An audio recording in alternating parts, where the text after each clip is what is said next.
If you're anything like me and millions of other people, then you're probably feeling like things are shifting faster than you can keep up, and you have a lot of questions in your mind about what's coming and what's happening with this world. And in this video, we're going to take a look at these energies that are governing the rest of 2026, but also the coming year of 2027, so we can ease ourselves into that process and understand what these times are asking of us and moving with those shifts rather than being swept away, being unsure how to react, and just make it easier for ourselves to work with this energy and with these shifts rather than against them. Now, I'm going to talk about 4 energetic processes that are based on intuition, tarot, and also astrology very heavily, that you can use in order to understand what is going on and how you can make the best of it for yourself and go with the times, rather than feeling like you're being left behind, you're kind of panicking, you're wondering, has everyone else figured out yet what this is going to look like? Because I haven't. And understanding these shifts is going to make it a lot easier, hopefully, at the end of this video for you to feel like, okay, I understand what the world is asking of me and I can work with that. And I know the paths that I could take and the things that I could tackle. Because at the end of this day, we are in this mess together on this earth, We are all dealing with it. And I truly believe that astrology, tarot, and our own intuition and the energetics that we feel around us can help us create a better world and find our path in all of this chaos. And you probably have as many questions floating around your head as I do. And we're not going to sit here for 20 minutes and have all of the answers, obviously. But the important thing is that we take baby steps towards changing the world, towards doing the mental and physical labor that is required to bring in that new system, that new world that we are currently at the precipice of, and being open to that rather than trying to find all of the answers at once, because that is not going to happen. So I made a little bit of a map of what might be important to take care of mentally, spiritually, and physically in the next half year going into 2027, so we can all get some guidance together, feel safe, feel good, and feel like we can actually handle all of this and we aren't just being swept into this ocean of chaos. I don't know, that metaphor didn't work as well as I thought, but you understand what I mean. Especially because, in the last 1.5 years, the North Node in Pisces has been revealing a lot of things that were previously hidden, and a lot of other astrological things probably played into that, but the North Node as well. A lot of things that were previously hidden, especially about the people in power, have been unburied and have come to the surface, and so many more things that make us question the system. And there's a reason these things are coming up, and there's a way that we can deal with that and a way that we can do the work and not feel hopeless and helpless in all of this. And that's really what I want to explore with you in this video. Because we are moving into the North Node in Aquarius now, which is a big shift in energy for the next 1.5 years, and it helps us develop new ideas, new possibilities, new perspectives, rather than dwelling on this shock and this stasis that a lot of us are in, this shock at being shown how terrible this world truly is and how terrible the people in power truly are. But we're going to talk about that in a second. Very quickly, if you don't know me, I'm Anya Esma. I'm a tarot teacher, and I also talk intuitively about the energetics around us with the help of tarot, astrology, especially for us sensitive people in this world who notice these shifts and these injustices very, very acutely. And I've been doing this work since 2017. and I'd love to see you join me on my path. You can subscribe, you can take a look at all of my videos about tarot, about shadow work, about energetics, to support your own growth and to support this world that we're trying to build. Now my light is going out, but there's enough sun, so we're good. The light exactly dying at the end of the intro is perfect. Okay. So let's talk about those 4 energetic processes that we should know about in order to understand what the world is asking of us and what our path could look like.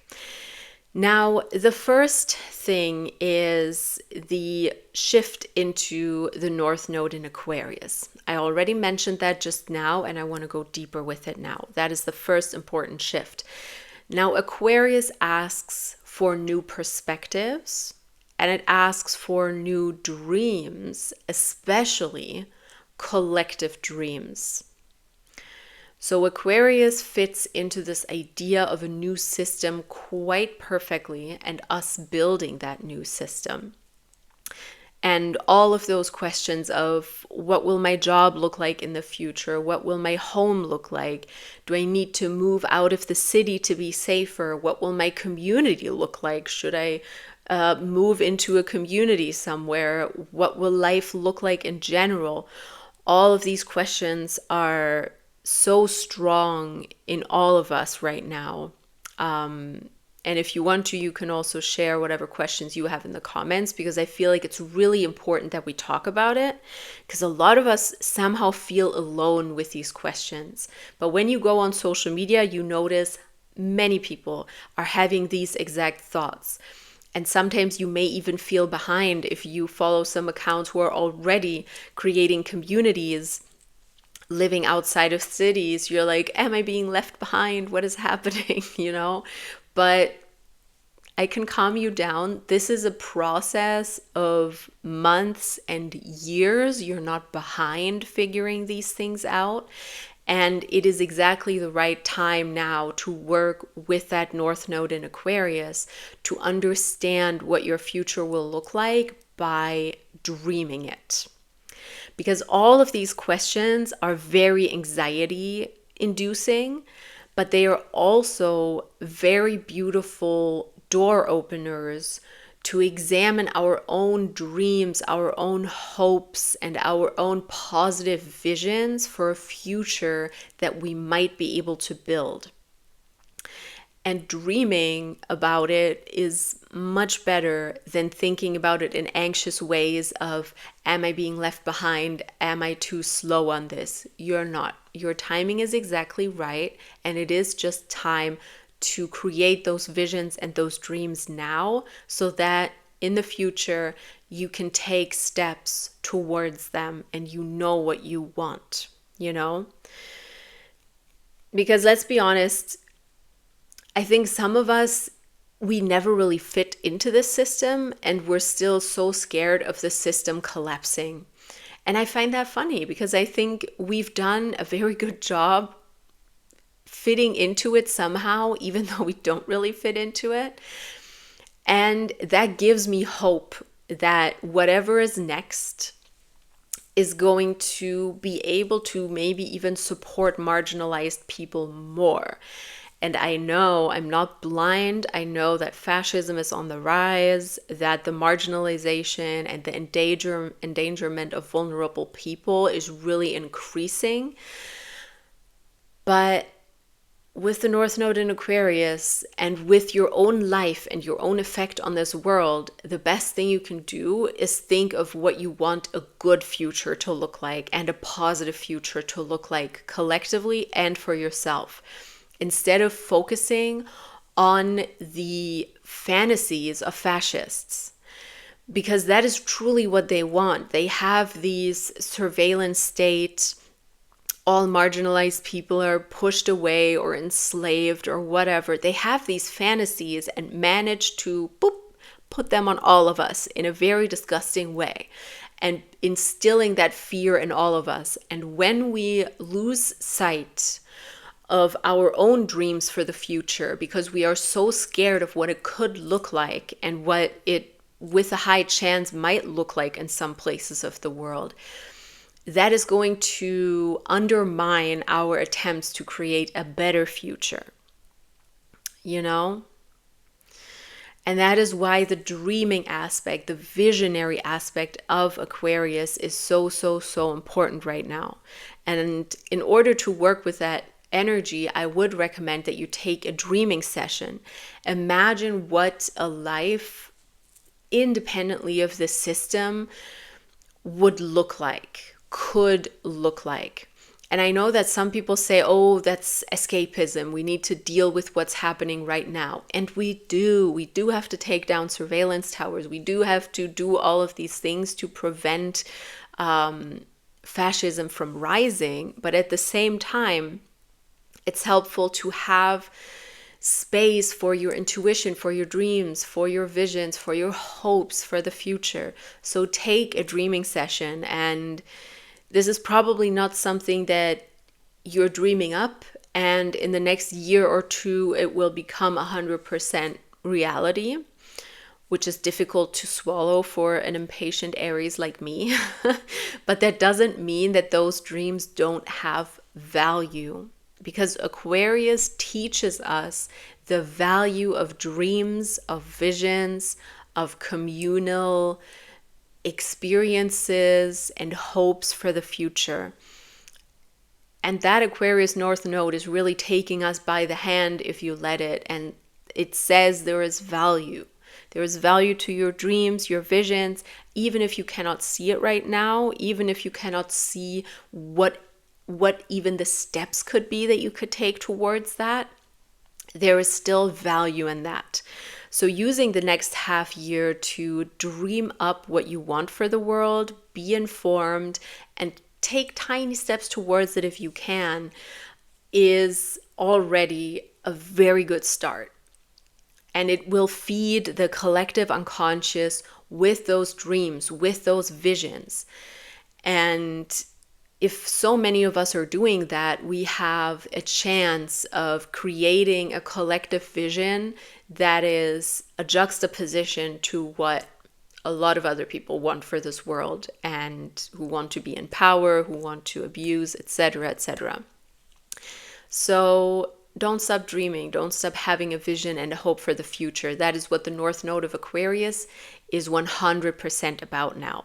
Because the North Node in Pisces, the past 1.5 years, was challenging, showed us things that we wish we wouldn't have seen or wouldn't have known maybe.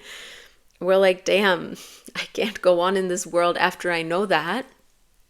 But now we know, and Aquarius is guiding us in that process. And you know what happens after Aquarius. In 1.5, 2 years, we'll have the North Node in Aries, and that will bring in even more of that actionable change.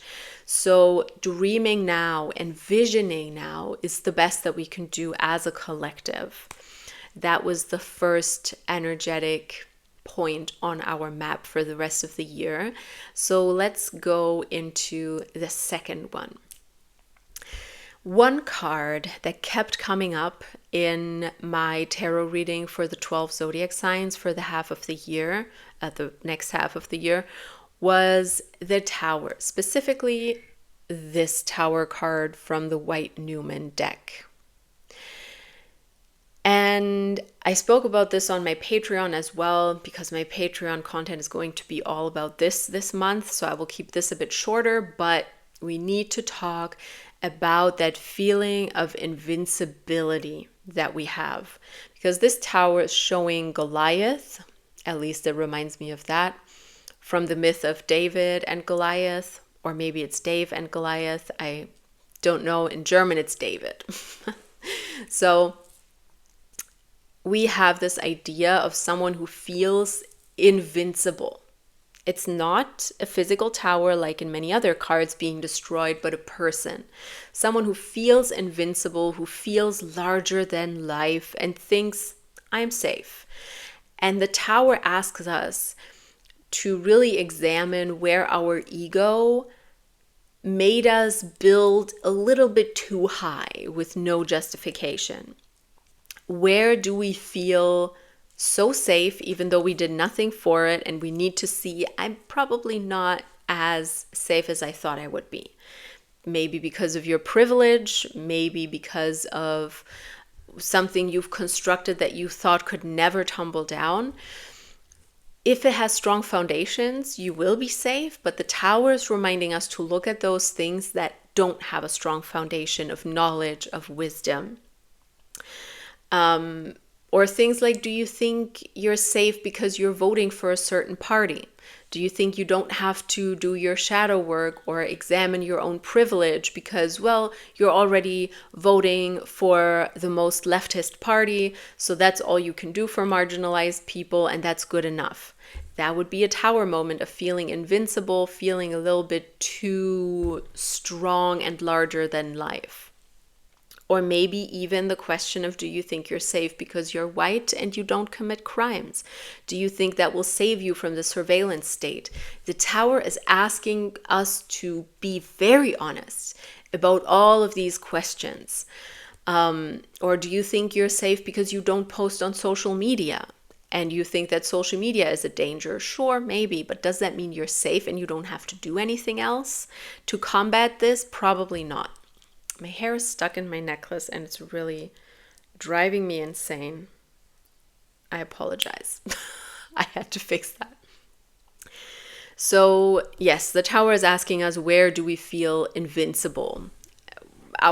Based on our privilege, he's just taller than David. And that's why he's thinking, easy win, easy fight. Where do you feel taller than other people or safer than other people? And where are you a little bit too sure of that, even though you've done nothing for it? Because, he's done nothing to become this tall. It's all in his genes. And where do you maybe feel safe in similar ways like that? And how can you use that privilege to create a better foundation for all of us?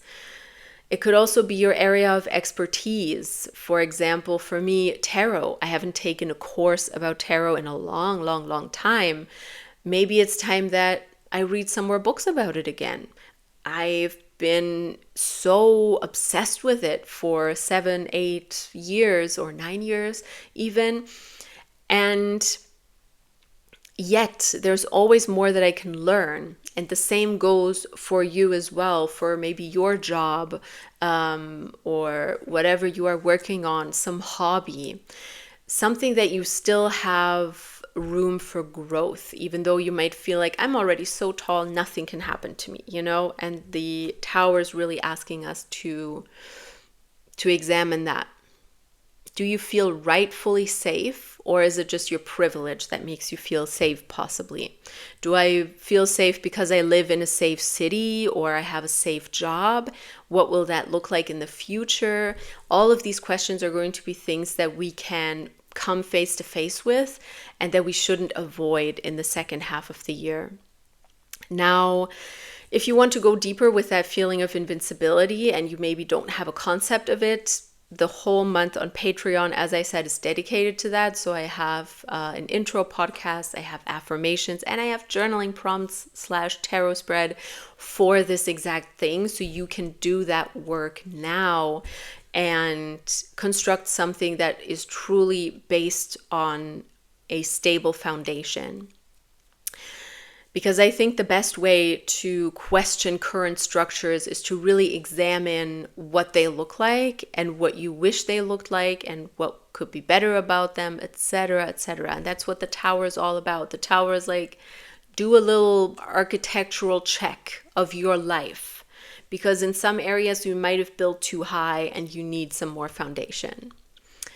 For example, one of the affirmations that I have is, just to give you an example, so you know what's on my Patreon, I release structures, preconceived notions, and judgments that no longer serve me as I become more curious about how else life could look. That's a quite long affirmation, but maybe it resonates with you. Then you can write it down. I love recording my affirmations for myself and then just listening back to them. It's the best. Anyways, let's get to the third energetic map point that I want to talk about. which is Chiron that moved into Taurus. It's going back between Aries and Taurus, but it is moving into Taurus. I've talked about that in the video about why I quit my job already, because I've gone through a very intense healing period with Chiron in Aries, and now with Chiron moving into Taurus, a lot of that is being cracked open and a lot of change is coming. Now, if you don't know what Chiron is, it is a spot in the sky that is associated with Chiron the centaur, the wounded healer. So a centaur who is permanently wounded and yet heals other people. So wherever Chiron is in your astrological chart, it has a lot to do with what your wound is and what you can help other people heal once you have healed that wound for yourself. And with Chiron in Aries, which has been since, I don't know right now, 2017, 18 maybe, there have been a lot of ego readjustments for many of us, especially if you have Aries placements probably, especially if you have Chiron in Aries maybe even. And now we are at the start of Chiron in Taurus, which means putting those egoic changes into action and putting them into the real world. That is a long process. So what I'm talking about here is not something that you have to get done before the end of 2026, but you can already start understanding that energy that is going to be with us for the next 7 or 8 years, with Chiron being in Taurus for such a long time. It really is more of a trust the process than drive the process forward by force situation. So be aware of that. You don't have to have control over everything. You don't have to do something for everything, but understanding the energy is going to help you. So I just want to take a second here and say, if someone is trying to pressure you because of astrology, trying to pressure you that, oh, this is happening, you need to do this and that, that's not the vibe I'm trying to give here, and you shouldn't fall for that either. Just say no thank you and trust the process, because most of the time these astrological influences naturally come up for us. Personally, I still think it helps to know what's going on so you can more clearly understand, that is why this is happening for me and for millions of other people. So that's what we're doing in this video. And that's what I want to make really clear, because Chiron and Taurus is one of those things that just takes a long time. Now, what can we still do to work with that? I think a major wound that a lot of us have to work on with Chiron and Taurus is going to be phone addiction. Because Taurus is all about enjoying the real world, about sensuality, about using all of your senses, your hearing, your smelling, your touching, your tasting, your seeing, maybe even your sixth sense, your intuition, etc. Using that to enjoy the world. Now, watching reels and being on your phone, watching TikToks might feel like you are enjoying things and like you are experiencing things, but you're not truly experiencing the real world. And I think Chiron and Taurus is going to reveal that to us in many ways and support us in letting go of social media, our phones, the internet, in ways that are unhealthy. There's many great things about all of this, but there's also an unhealthy degree of it. And Chiron and Taurus can support us to heal that and give us back the joy of the world, the real world, away from social media, away from your public-facing image, whether it's posting on social media or being someone in real life. We're moving towards things that actually bring us joy and pleasure. That is a topic that we tackled last month in my Patreon, by the way, in the last 2 months. What does pleasure mean to you, and how can you bring more of that into your life? That is a very important shift that Chiron and Taurus is bringing with it. So, what I would recommend if you want to start early and work with Taurus, get honest if you have a phone addiction or addiction to some other media. It could be watching a lot of TV shows as well or something like that. That is definitely something I struggle with. And instead finding small sensory joys, which could be a weighted blanket, it could be a certain color that brings you joy that you want to dress in or get more things in. It could be certain textures or certain tastes that bring you into reality. It could also mean allowing yourself to eat the food you actually like rather than being uber healthy or uber, counting calories or whatever. Enjoying food again and reworking that relationship with food. Chiron and Taurus is going to be huge for that. So remembering that you are more than your ego, more than your soul, more than your mind.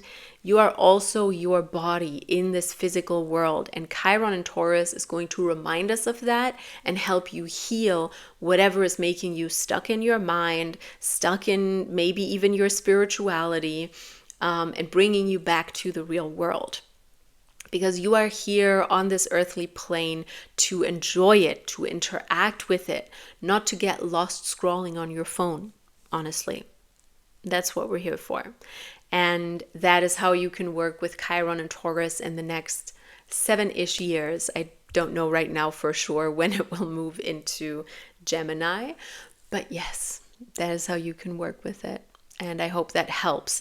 Now let's talk about the fourth point on our little energetic map of this rest of the year and everything that is coming afterwards. The fourth point is Jupiter moving into Leo. Jupiter is one of the slower planets as well, so it will be in Leo for a while. And it was in Cancer beforehand, obviously, and now it is moving into Leo. So we have been with Cancer kind of expanding and exploring our ideas of what a safe space is to us. A lot of that has been questioned as well.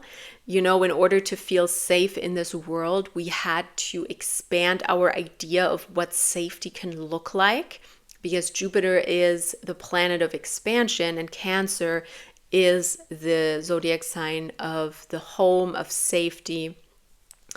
And it has been in that for a long time now, Jupiter and Cancer.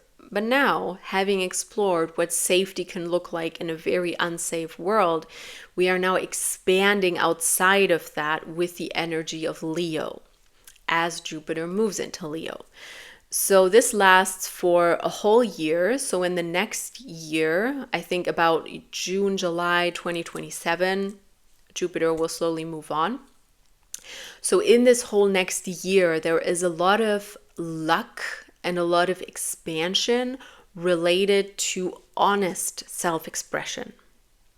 Expressing yourself honestly, that Leo, I'm on stage energy, creativity, creating art, all of that relates to Leo.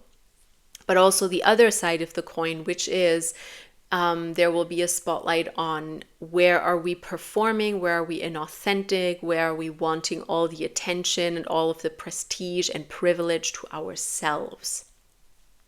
And Jupiter is helping us expand past that. Now, with everything I've said already, this position, this Jupiter and Leo, is reminding us that there is very great value to art, to self-expression when it comes to changing the world and helping the revolution.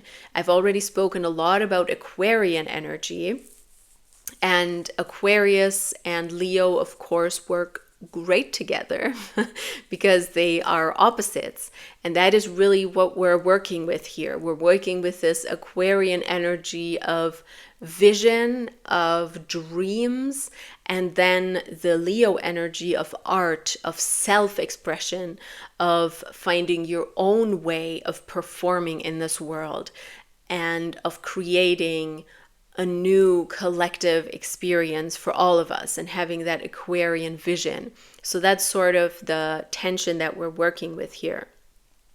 So what will help in the next year is make art, dream, have visions, work together with artists maybe if you don't fancy yourself an artist, even though we are all artists. Without needing it to be perfect. You know, art is never perfect.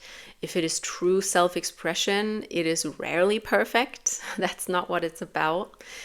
And expressing yourself in that way is something you could do. That is helpful in the energies happening right now. All right, subscribe if you like this. I really enjoyed putting together a bit of a bird's eye view of what is happening this year and beginning of next year as well. Because I think sometimes we're too focused on ourselves and the smaller picture of what's going on. But yeah, let me know in the comments if this was helpful to you, and maybe I will do it more often, even though I've covered the biggest shifts already now. So enjoy.